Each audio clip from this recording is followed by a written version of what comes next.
अब देखिएगा चैप्टर आगे बढ़ाते हैं अपना। अब आ रहा है हमारा absolute convergence 12.12।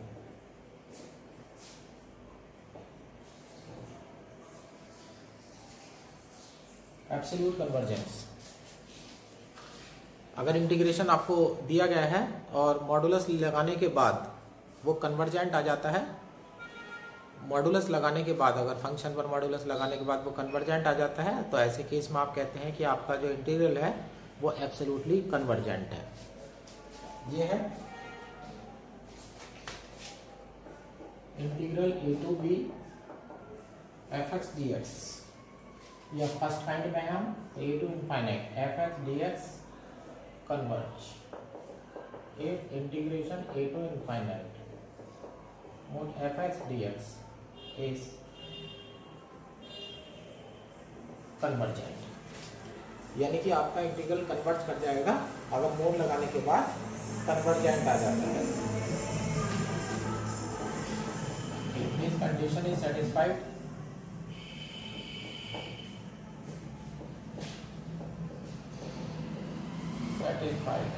then integration a to infinite fx dx converge absolutely। तो इस स्थिति में जो है इंटीग्रेशन कहलाएगा कि वो कन्वर्ज करता है एब्सोल्युटली, है ना। तो यानी कि मोड लगाने के बाद अगर कन्वर्जेंट हो जाता है तो ये आपका एब्सोल्युटली कन्वर्जेंट कहलाता है। जैसे कि ये देखिएगा एक्सरसाइज 12B का 15 क्वेश्चन है।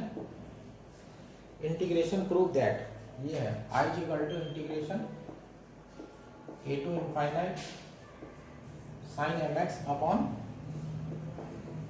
a square plus x square dx, and दूसरा कॉस का है converge absolutely when m and a are positive. ये एब्सोल्युटली कन्वर्जेंट है हमारे पास, इसे एब्सोल्युटली कन्वर्जेंट प्रूव करना है, तो इसका मतलब है कि मोड लगाने के बाद जो है ये कन्वर्जेंट होना चाहिए, है ना। तो अब इसका मोड ले लेते हैं। अब हम इंटीग्रेशन हो चुका है, अब इसमें हम लिख देंगे is convergent absolutely if integration a to infinite mod sin mx upon x square plus a square dx is convergent।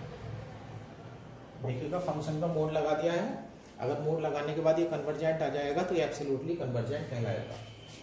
अब चूंकि integration a to infinite mod sin mx upon x square plus a square dx mod है less than equal लगा दीजिएगा a to infinite dx upon x square plus a square, चूंकि mod sine mx less than equal 1, sine हट चुका है अब less than equal है। अब हम इसे लिख देते हैं less than equal limit x tends to infinite a to x dx upon x square plus a square less than equal limit x tends to infinite 1 upon a tan inverse x upon a limit a से x। तो ये हो जाता है हमारा less than equal limit x tends to infinite 1 upon a, upper limit x है तो tan inverse x upon a minus tan inverse 1, ये π/4 हो जाता है less than equal 1 upon a, और tan इनवर्स इनफाइनाइट की वैल्यू π/2 हो जाएगी और माइनस का π/4 हो जाएगा। तो ये आ चुका है हमारा a to infinite integration sine mx upon x square plus a square dx less than equal π/4a। निश्चित राशि से छोटा है, मोड लगाने के बाद जब आपने इंटीग्रेशन देखा तो वो लेस देन इक्वल π/4a आ गया है। इस to implies a to infinite mod sine mx upon x square plus a square dx is convergent.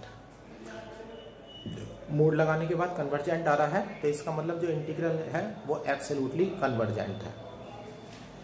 Is to implies integral a to infinite sin mx upon x square plus a square is convergent absolutely. इस प्रकार से यह हमारा integration जो है वो absolutely convergent हो जाता है। ऐसे कॉस वाला क्वेश्चन आप खुद ही कर सकते हैं। ऐसे 16 क्वेश्चन है,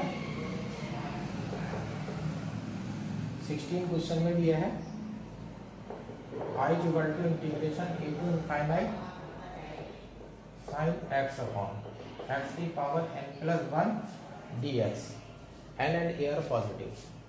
ये शर्त दे रखी है where n comma a are positive. अब देखते हैं इसका मोड लगा करके वैल्यू क्या बनती है। चूंकि integration a to infinite mod sine x upon x to the power n plus 1 dx less than equal integration a से इनफाइनाइट। ए पॉजिटिव है, लिमिट 0 से इनफाइनाइट यानी कि पॉजिटिव है लिमिट, तो एक्स की वैल्यू तो नेगेटिव हो नहीं सकती, तो इसे मोड की कोई जरूरत नहीं है।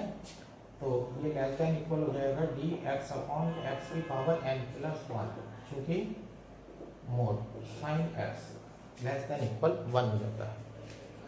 तो ये हो जाता है less than equal limit x tends to infinite integration a to x x to the power minus n minus 1 dx। ये हो जाएगा less than equal limit x tends to infinite. अब इसका इंटीग्रेशन कर देंगे x to the power minus n plus 1 से एक जुड़ेगा, तो ये हो जाएगा minus 1 upon x to the power n। Limit a से x हो जाती है value.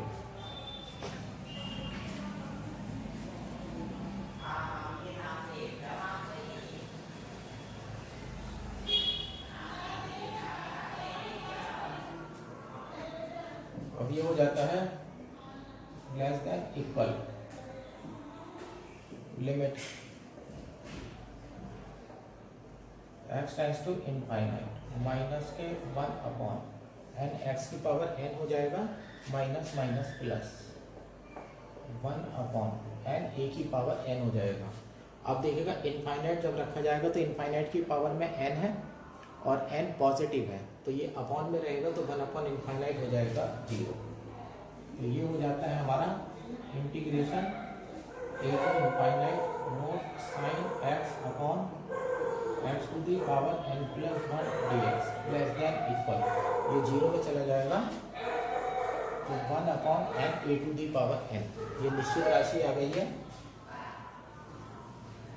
is to implies integration a से infinite mode sin x upon x की power n plus 1 dx is convergent।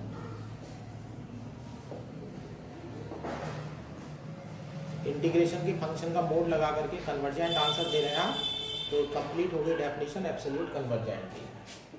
is to implies a to infinite sin x upon x to the power n plus 1 dx is convergent absolute. इस प्रकार से ये absolutely convergent. ये example number 1 homework है आपके लिए। Example number 1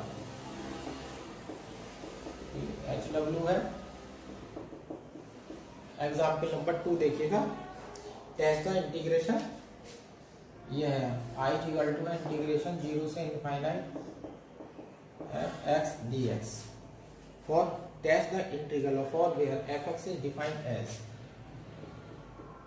fx is equal to value दे रखी है 1 for 0 less than equal x less than equal 1, और दूसरी वैल्यू है 0 for n minus 1 less than equal x और less than equal n minus 1 upon n, और तीसरी वैल्यू है माइनस 1 की power n plus 1 for n minus 1 upon n less than x less than equal n, where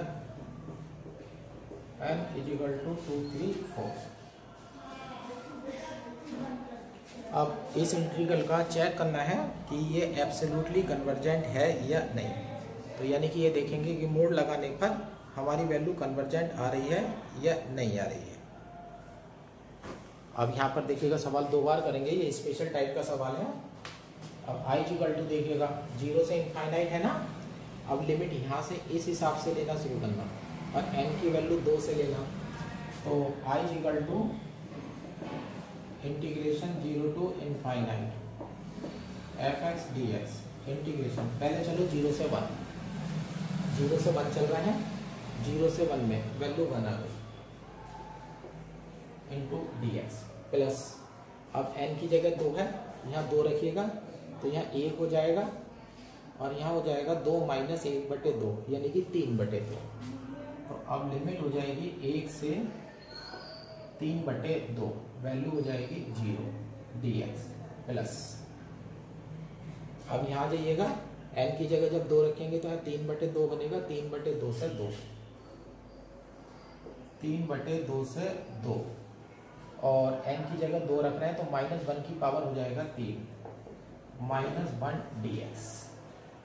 और आगे चलिएगा plus, अब n की जगह यहाँ पर 3 रखिएगा तो यहाँ 2 बन जाएगा और 3 माइनस 1/3, 9 माइनस 1, 8/9,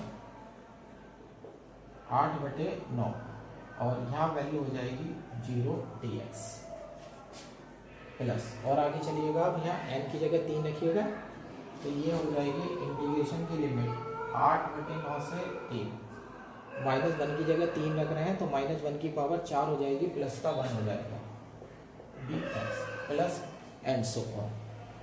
इसी प्रकार से आप फंक्शन को लगातार खोलते जाते हैं। वैल्यू देख ली ना आपने, 0 से 1 वाली चलेगी, फिर यहाँ 2 रख करके आएगी, यहाँ 2 रख करके आएगी, फिर 3 रख करके, फिर 3 रख करके, फिर 4 रख करके, फिर 4 रख करके, और इस तरह से इंटीग्रेशन की लिमिट चलती चली जाएगी। तो ये हो जाएगा हमारा आई इक्वल टू, यहाँ देखिएगा dx का इंटीग्रेशन x हो जाएगा 1 आ जाएगा, ये टर्म 0 में चली जाएगी और ये माइनस आ जाएगा, -2 माइनस 3/2,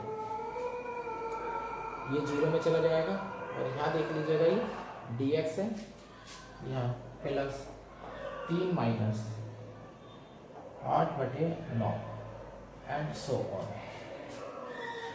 अब इस तरह से आपकी जो है इंटीग्रेशन की टर्म आनी शुरू हो गई है यहाँ पर। अब इसको इस तरह से करते हैं, 1/2 हो जाएगा और 3 दिया, यहाँ मैं 1 मिनट 3 पर वैल्यू देख लेता हूँ जरा, यहाँ 3 रखेंगे तो 3 दिया 9 आएगा, 9 में से 1 जाएगा 8, 8/3, यहाँ लिमिट गलत हो गई है, 8/3, 8/3, तो ये हो जाता है 8/3। तो i इक्वल टू 1 माइनस, ये बन जाता है 1/2 और प्लस 1/3, फिर आएगा -1/4 एंड सो ऑन, और ये वैल्यू होती है log 2 बेस e की। अब यहाँ पर इंटीग्रेशन की राशि जो है वो निश्चित राशि आ चुकी है, तो इंटीग्रेशन जो है वो कन्वर्जेंट है, is to implies i is convergent. जो हमारा इंटीग्रेशन है वो कन्वर्जेंट है, लेकिन उसने कन्वर्जेंट नहीं पूछा, उसने एब्सोल्यूट कन्वर्जेंट पूछा है। आइएगा मोड लगाते हैं, क्योंकि इंटीग्रेशन 0 से infinite mod f(x) dx is equal to, इस लाइन में आ जाइएगा ना।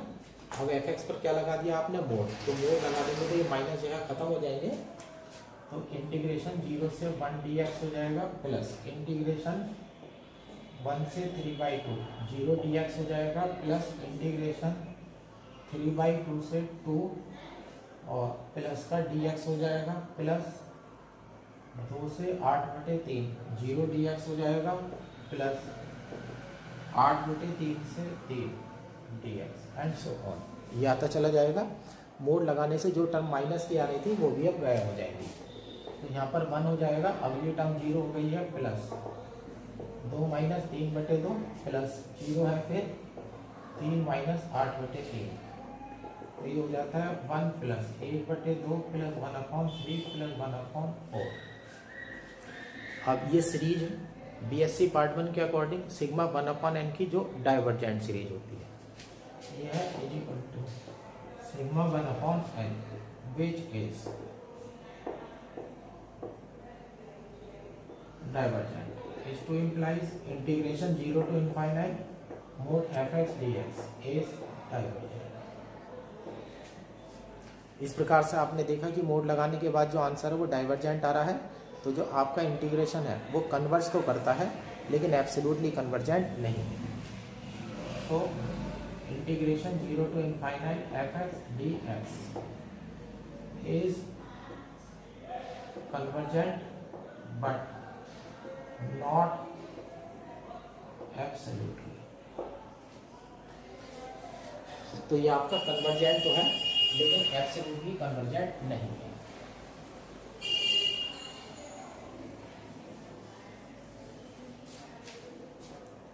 अब ये इसके बाद एग्जाम्पल नंबर 3 है। जो एग्जाम्पल नंबर 3 है वो एक्सरसाइज का ही क्वेश्चन नंबर 15 है। एग्जाम्पल नंबर 3 ये आपका क्वेश्चन नंबर 15 है, इसे करने की कोई आवश्यकता नहीं है। फिर एग्जाम्पल नंबर 4 में आ जाइएगा।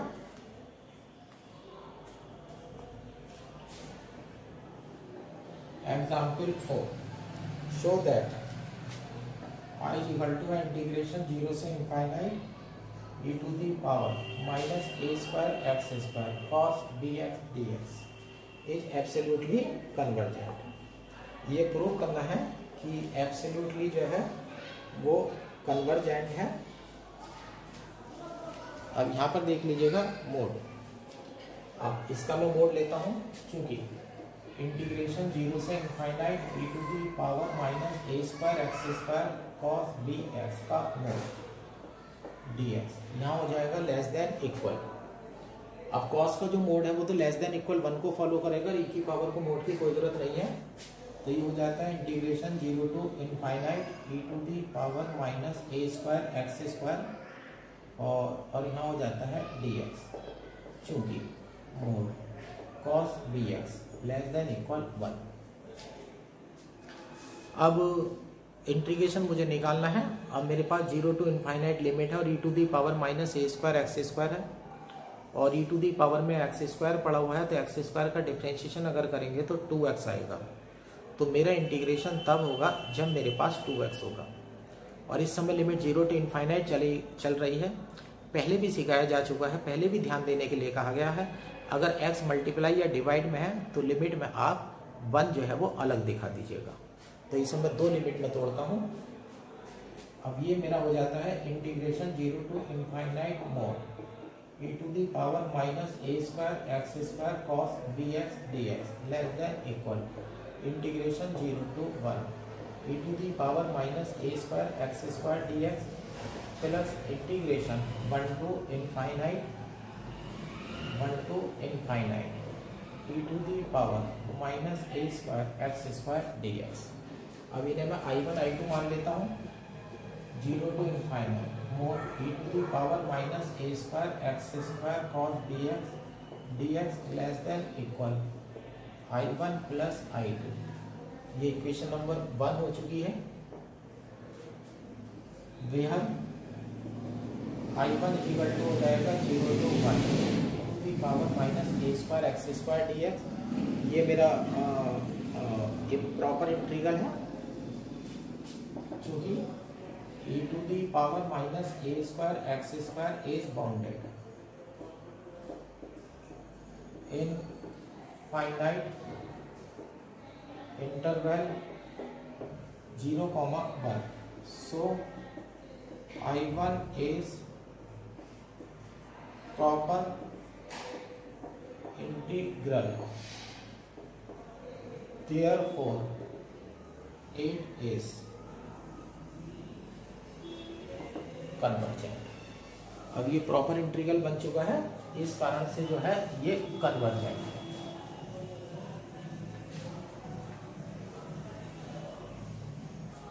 अब I1 जो है वो कन्वर्जेंट हो चुका है। अब मैं I2 को लेने चलता हूँ।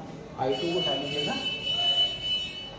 I2 इक्वल टू है 1 to infinite e to the power minus a square x square d x, तो इसे ऐसे पढ़िएगा 1 to infinite f x d x,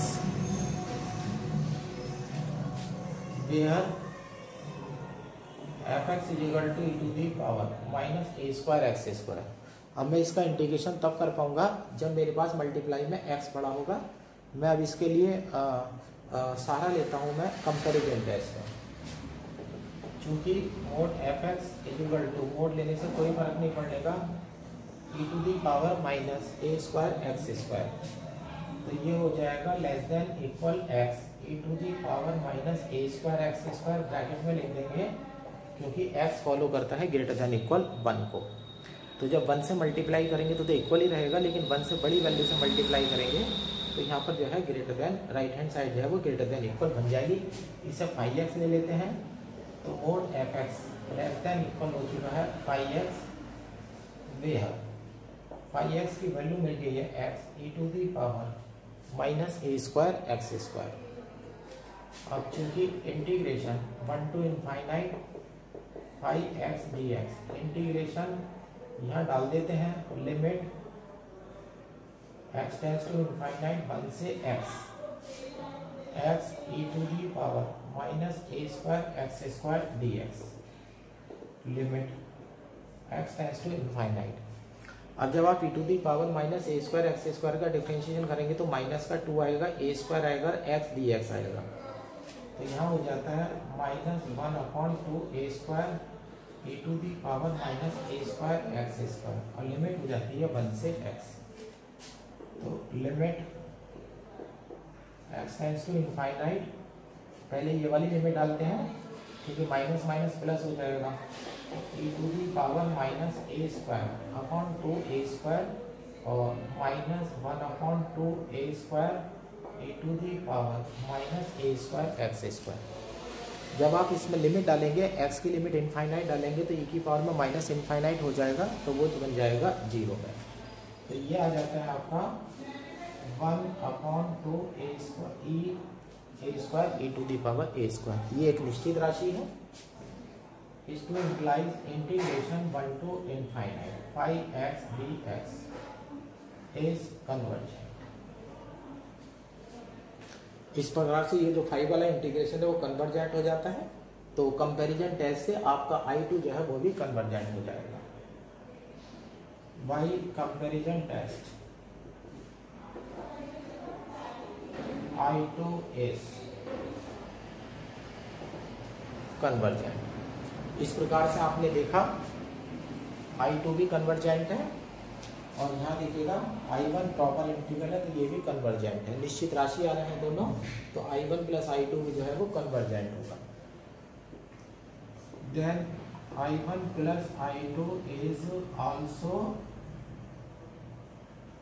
convergent, then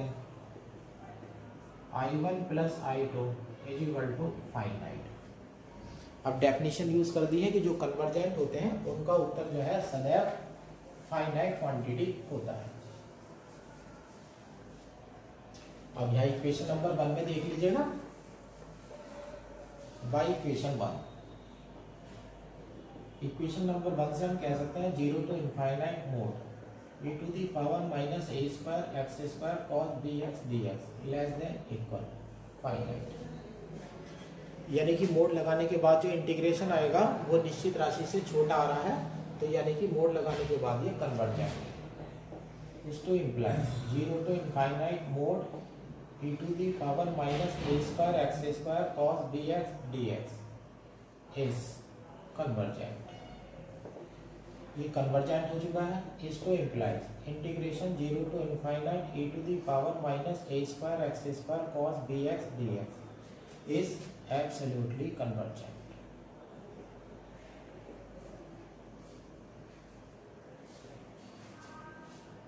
इस प्रकार से आपने देखा कि ये जो है एब्सोल्युटली कन्वर्जेंट हो चुका है।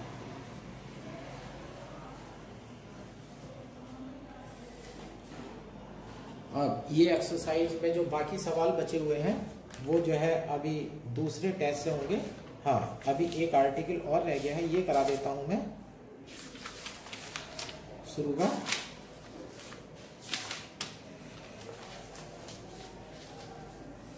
ये है 12.8 y इक्वल टू है integration a to infinite dx upon x की power n where a greater than 0। इसकी कन्वर्जेंस जो है वो चेक करनी है कि वो कन्वर्जेंस क्या होनी चाहिए। तो ये तो सिंपल है हमारा i इक्वल टू हो जाएगा limit x tends to infinite integration a to x की पावर माइनस n dx। तो limit x tends to infinite हो जाएगा और x की पावर माइनस n है तो उसमें जो है 1 जुड़ जाएगा। तो ये हो जाएगा 1 अपॉन 1 माइनस n x की पावर माइनस n प्लस 1 आएगा 1 minus n limit a to x और लिमिट आ जाती है और इसे ऐसे कर लेते हैं limit x tends to infinite या इसे ऊपर ही रख लेते हैं x की power n minus 1 limit x tends to infinite और ये हो जाता है x to the power n minus 1 minus a to the power n minus 1 upon 1 minus n। अब यहाँ पर अलग अलग स्थिति के बारे में सोचिएगा, अलग अलग स्थिति के बारे में सोचिएगा। एक स्थिति के बारे में सोचिएगा कि n जो है वो 1 से बड़ा है, n 1 से बड़ा है। अगर n 1 से बड़ा है तो इनफाइनाइट जब रखेंगे तो इनफाइनाइट की पावर पॉजिटिव आएगी तो आपका उत्तर इनफाइनाइट आ जाएगा, infinite if n greater than 1। दूसरी स्थिति में आप सोचिएगा कि जो n की वैल्यू है, अब दूसरी स्थिति में सोचिएगा कि n की वैल्यू 1 से छोटी है। अगर n की वैल्यू 1 से छोटी है, n की वैल्यू 1 से छोटी है तो ये पावर निगेटिव होगी और अनंत जब रखेंगे तो 1 बटे अनंत आ जाएगा। तो 1 बटे अनंत की वैल्यू हो जाएगी 0। तो ये वाली टर्म बन जाएगी। तो इसके दो आंसर बना देता हूं मैं, एक तो इनफाइनाइट बन जाएगा और दूसरा आंसर बन जाएगा आपका a to the power n minus 1 upon minus नीचे ले जाता हूँ n minus 1 if n greater less than 1। तो इस तरह से आपने देखा अगर n ग्रेटर देन 1 होता है तो अनंत को पॉजिटिव पावर मिलती है तो अनंत उत्तर आता है, और अगर n 1 से छोटा होता है तो अनंत को निगेटिव पावर मिलती है तो 1 अपॉन अनंत होने के कारण 0 आ जाता है और एक निश्चित राशि आपको प्राप्त हो जाती है। एक केस अभी बचा रह गया है जिसमें n इक्वल टू 1 के होना चाहिए। अब इसमें ये चलते हैं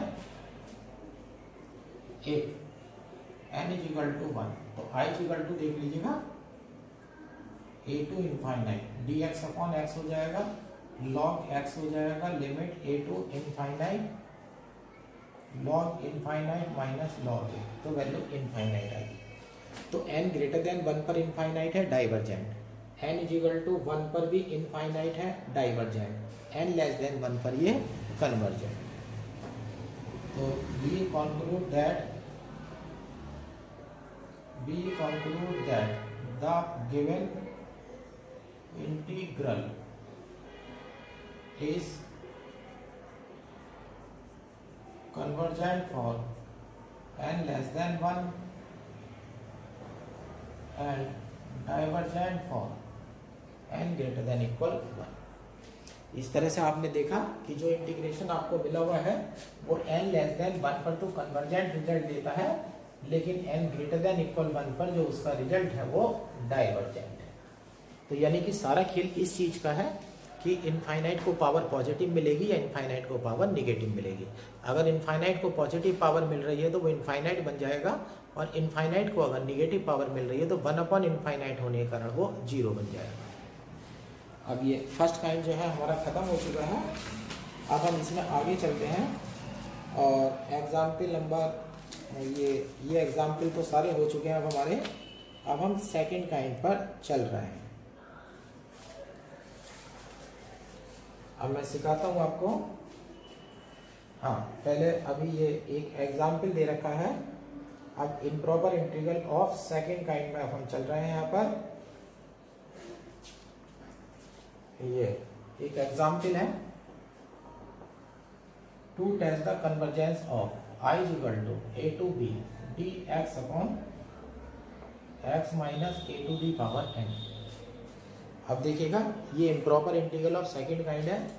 फंक्शन जो है एक्स माइनस ए है, अगर इसमें ए रख दिया जाएगा, अगर इसमें ए रख दिया जाएगा तो ये जो वैल्यू है वो इन्फाइनाइटी में चली जाएगी। तो ऐसे लिख लेते हैं f x is equal to 1 upon x minus a to the power n is unbound. या इसमें टेस्ट तो नहीं लगा रहे हैं अभी हम कोई, अब सीधे इसे इंटीग्रेशन में लग जाते हैं। तो खतरा जो है वो ए पर है। चलो लिख ही लेता हूं मैं f x is equal to 1 upon x minus a to the power n is unbound at x is equal to a. X is equal to a पर इसकी वैल्यू अनंत बन जाएगी तो ये अनबाउंड हो जाएगा, तो खतरा आपको ए पर है। तो आप ऐसे लिखेंगे I is equal to limit epsilon tends to 0 integration a plus epsilon से बी। ये सबसे पहली एक्सरसाइज वाले मेथड है। और d x upon x minus a to the power n, तो ये हो जाता है लिमिट एप्सिलॉन टेंड्स टू 0 और x माइनस ए की पावर ऊपर जाएगी तो माइनस के n हो जाएगी, तो x माइनस ए की पावर में 1 माइनस n हो जाएगा और नीचे भी 1 माइनस n हो जाएगा और लिमिट हो जाएगी a प्लस एप्सिलॉन से b। अब limit epsilon tends to 0 1 upon 1 minus n हो जाएगा, अपर लिमिट देखेगा b माइनस a की पावर 1 माइनस n। और आप लोअर लिमिट में x की जगह a प्लस एप्सिलॉन रखेंगे तो a से तो a कट जाएगा। अब ये बन जाएगा एप्सिलॉन की पावर 1 माइनस n। अब स्थिति बिल्कुल वैसे ही आ चुकी है जैसे कि अभी पीछे वाला जो है क्वेश्चन कराया गया था। अब यहाँ पर देखिएगा एप्सिलॉन की वैल्यू क्या है 0। अब 0 की पावर में अगर यहाँ पर 0 की पावर में अगर माइनस आ गया तो 0 बटे में जाएगा और अनंत दे देगा। माइनस कब आएगा? जब n छोटा होगा 1 से। तो इसकी एक वैल्यू तो हो जाएगी इनफाइनाइट इफ n छोटा है 1 से। यानी कि एप्सिलॉन अगर n की वैल्यू 1 से छोटी है, सॉरी n 1 से बड़ा है, अगर n 1 से बड़ा है तो आप छोटे में से बड़ा घटा रहे हैं तो पावर माइनस होगी और एप्सिलॉन की वैल्यू 0 पड़ी हुई है तो 0 को पावर माइनस जब मिलेगी तो 0 बटे में आ जाएगा और वो देगा अनंत। तो आंसर आपका माइनस का अनंत आ जाएगा। माइनस भी लग रहा है।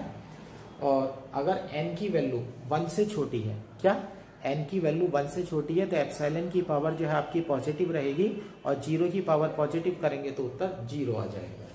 तो दूसरा आंसर बन जाएगा b minus a to the power 1 minus n upon 1 minus n। Condition बन जाएगी इफ n लेस देन 1। ये दो केस आपके इंटीग्रेशन के बन चुके हैं। अभी इसमें भी n इज इक्वल टू 1 का एक केस आपका रह गया है। हम ये ले लेते हैं for n is equal to 1 i is equal to integration a to b, इसे तो डायरेक्ट कर दीजिएगा dx upon x minus a log x minus a limit a to b। Upper limit में तो लॉग b माइनस a आ जाएगा, लेकिन minus का लॉग 0 आएगा। माइनस लॉग 0 यानी कि लॉग 0 की वैल्यू माइनस अनंत हो जाएगी, तो आपका आंसर आ जाएगा इनफाइनाइट। तो यहाँ पर देख लीजिएगा माइनस इनफाइनाइट है और यहाँ देख लीजिएगा इनफाइनाइट है। तो ये दोनों केस हमारे डाइवर्जेंट के हैं और ये वाला केस जो है वो कन्वर्जेंट का।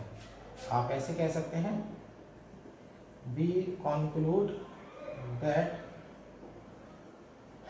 Given integral is convergent for n less than 1 and divergent for n greater than equal 1। और इस तरह से जो है आपका रिजल्ट जो है प्रूव हो जाता है कि n लेस देन 1 के लिए कन्वर्जेंट है और n ग्रेटर देन इक्वल 1 के लिए ये डाइवर्जेंट है।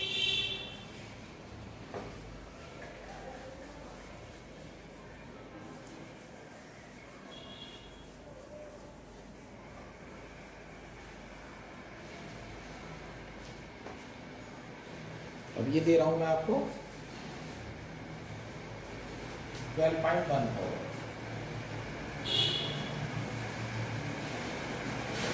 Comparison test for limit of second, ये कंपैरिजन टेस्ट है। अब हमारा अभी तक improper integral of first kind चल रहा था, अब हमारा improper integral of second kind आ चुका है ना। तो अब सेकंड काइंड में हम इम्प्रॉपर इंटीग्रल के सेकंड काइंड में इस समय हम हैं। अब यहाँ पर जो है ये ध्यान रखना है, अब यहाँ से आगे जो है क्वेश्चन मिक्स होने शुरू हो जाएंगे। अब आपको डिसाइड करना पड़ेगा कि जो है आप किस तरह से जो है क्वेश्चन को करेंगे। फर्स्ट काइंड में जा रहे हैं या आप सेकंड काइंड में जा रहे हैं। अब इसमें जो आपका वर्किंग रूल है वो वर्किंग रूल में बता देता हूँ। ये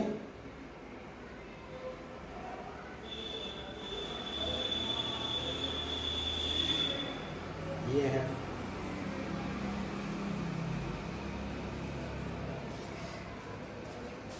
ये है i इक्वल टू है, मान लीजिएगा integration a to b fx dx।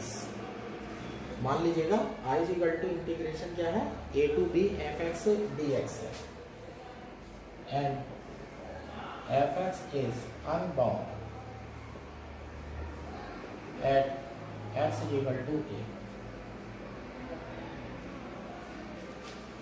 जो इंटीग्रेशन है वो a to b fx dx है, और fx के साथ क्या शर्त है कि ये अनबाउंड है at x equal to a पर। किस पर, x इक्वल टू a पर। तो लिमिट तो इंटीग्रेशन की फाइनाइट है, तो ये इम्प्रॉपर इंटीग्रल फर्स्ट काइंड का नहीं है, और x इक्वल टू a पर अनबाउंड है, तो ये हो गया improper integral of second kind.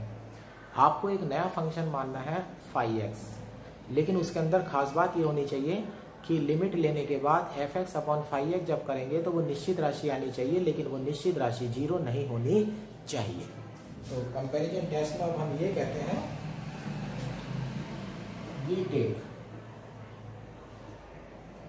we take a function phi x such that limit x tends to a fx upon phi x is equal to finite but not zero। ये एक निश्चित राशि आनी चाहिए but not zero, then integration a to b fx dx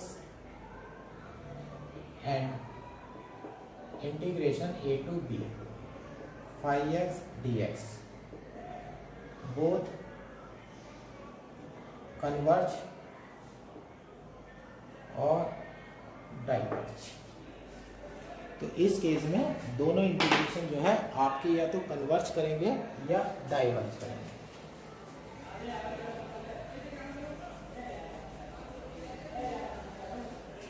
अब ये देखना है, जैसे फंक्शन है आपका वो लोअर लिमिट पर अनबाउंड हो रहा है, फंक्शन क्या हो रहा है, लोअर लिमिट पर अनबाउंड हो रहा है, तो आपको ध्यान ये रखना है कि फाई एक्स जो फंक्शन चुनेंगे वो इस प्रकार से चुनेंगे कि लोअर लिमिट लगाने के बाद उसकी वैल्यू निश्चित राशि के रूप में आनी चाहिए, और निश्चित राशि के रूप में जब आपकी वैल्यू आ जाएगी तो आप और जीरो नहीं आना चाहिए।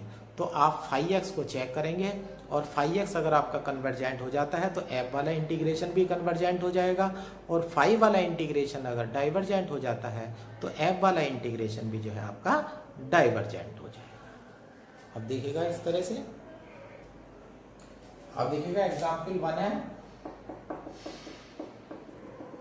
i इक्वल टू है integration 1 to 2 dx upon under root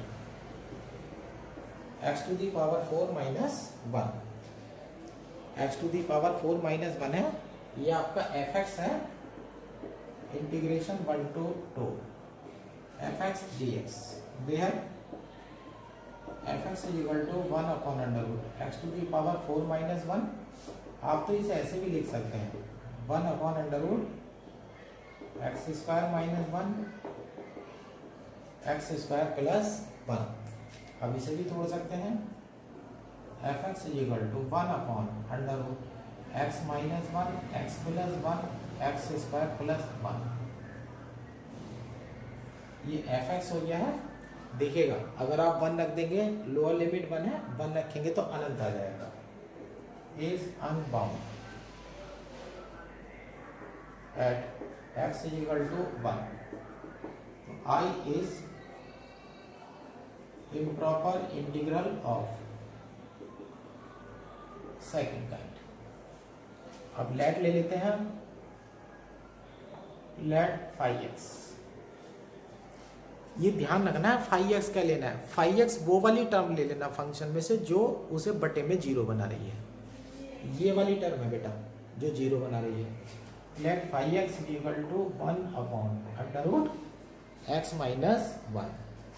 अब जब आप लिमिट लेंगे, limit x tends to 1, lower limit f x upon 5x is equal to limit x tends to 1 upon under root में आपका x प्लस 1 बन जाएगा, x square plus 1 बन जाएगा. 1 और 1 2 और 2 4, 1/2.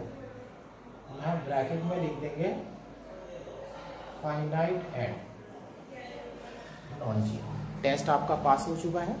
एक फाइनाइट वैल्यू आपके पास आ चुकी है और जो वैल्यू जो है वो जीरो के बराबर नहीं. फाइनाइट एंड नॉन जीरो आ चुका है. अब फाइव का इंटीग्रेशन करके चेक करेंगे. चूंकि इंटीग्रेशन लिमिट 1 से 2 है, 5x dx is equal to limit 1 से 2 और 5x की value 1 upon under root x minus 1 dx. इसे जो खतरा है वो 1 से है तो आप ऐसे कर दीजिएगा limit epsilon tends to 0 integration 1 plus epsilon से 2 और ये हो जाएगा dx upon under root x minus 1. ये हो जाता है limit x tends to 0, power ऊपर जाकर के माइनस की हाफ हो जाएगी तो इंटीग्रेशन करेंगे तो 2 अंडर रूट x माइनस 1 हो जाएगा. लिमिट 1 प्लस एप्सिलॉन से 2 हो जाएगी. तो ये हो जाता है limit epsilon tends to 0, upper limit रखेंगे तो 2 आ जाएगा, माइनस 1 प्लस एप्सिलॉन रखेंगे तो 2 अंडर रूट एप्सिलॉन आ जाएगा. अब देखिएगा एप्सिलॉन की वैल्यू जो है 0 है आपकी लिमिट में, तो 0 का अंडर रूट लेंगे तो 0 आ जाएगा. ये आ जाएगा 2. देखिएगा 5 का इंटीग्रेशन आपने करा तो 2 आया, ये निश्चित राशि आई है. और आपका कंपैरिजन टेस्ट ये कहता है कि जो फाई और एफ होंगे उन दोनों का रिजल्ट सेम होगा. तो इस टू इम्प्लाइज इंटीग्रेशन 1 से 2 5x dx इज कन्वर्टेड. इस to implies by comparison test integration 1 से 2 fx dx is also convergent. तो इस तरह से जो आपका ये वैल्यू है वो आपकी कन्वर्जेंट हो जाती है. ये कन्वर्जेंट हो गई है. इसमें आपने देखा कंपैरिजन टेस्ट में. अभी आज मैं एक ही क्वेश्चन एक ही एग्जाम्पल इसका रहने देता हूँ और कंपैरिजन टेस्ट को डिस्कस करेंगे. बस ये ध्यान रखना है जो आपके फंक्शन एफ एक्स को इनफाइनाइट बना रहा है वो टर्म डिनोमिनेटर में पड़ी होगी, तो वो डिनोमिनेटर में बैठी हुई टर्म को 1 अपॉन करके आप 5x में डाल दीजिएगा और लिमिट लेने पर आपकी निश्चित राशि प्राप्त हो जाएगी. और जब लिमिट लेने पर निश्चित राशि प्राप्त हो जाएगी तो 5 का इंटीग्रेशन करिएगा. अगर 5 कन्वर्जेंट है तो f भी कन्वर्जेंट हो जाएगा और 5 अगर डाइवर्जेंट है तो f भी डाइवर्जेंट हो जाएगा.